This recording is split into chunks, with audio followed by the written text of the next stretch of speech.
오늘은 최근 정부가 발표한 부동산 대책에 대해 알아보겠습니다. 정부는 무려 5년 동안 135만 채의 집을 공급하겠다고 했습니다. 그런데 정말 가능할까요?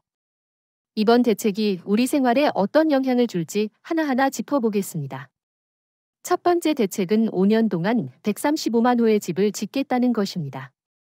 서울 아파트 전체가 175만 채인데 그 절반에 가까운 숫자를 단기간에 공급하겠다는 겁니다. 하지만 문제는 땅이 있느냐입니다. 실제로 정부가 언급한 성균관대 야구장 부지, 강서구청 부지 같은 곳은 대규모 단지를 짓기엔 너무 작습니다. 결국 신도시 개발이나 재건축이 필요할 텐데 이게 현실적으로 가능한지는 의문이 많습니다. 두 번째 대책은 LH가 직접 집을 짓겠다는 것입니다. 그동안 LH는 땅을 사서 민간에 팔고 민간이 집을 짓는 구조였습니다. 하지만 앞으로는 직접 시행자가 되어 집 장사를 하겠다는 겁니다. 문제는 LH의 빚이 이미 300조 원에 가깝다는 점입니다.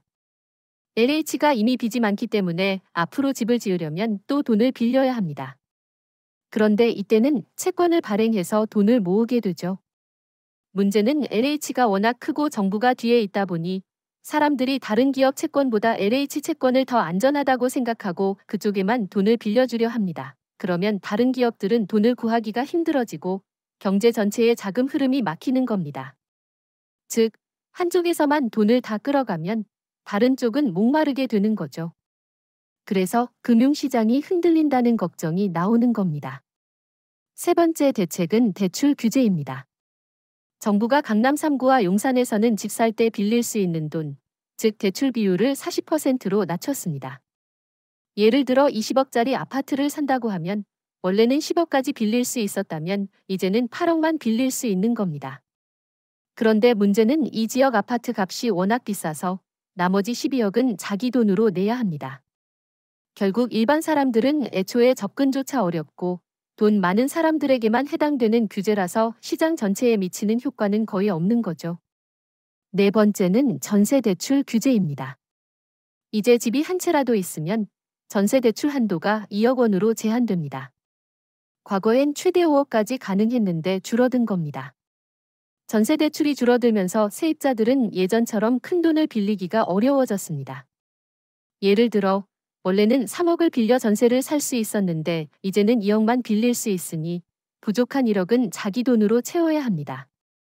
당연히 세입자의 부담이 커지죠. 세입자들이 전세대출을 많이 못 받으니 전세를 구하려는 사람이 줄게 됩니다. 그러니 집주인 입장에서는 전세 놓기가 점점 힘들어지는 거죠. 그러다 보니 전세로 안 나가면 차라리 월세로 돌리자고 생각하는 집주인들이 늘어나게 됩니다. 이러한 현상이 가속화되면서 이제 전세의 종말이 시작될 것이라는 평가가 나오고 있는 이유입니다. 정리하면 이번 대책은 공급을 늘리겠다는 큰 그림을 보여줬습니다.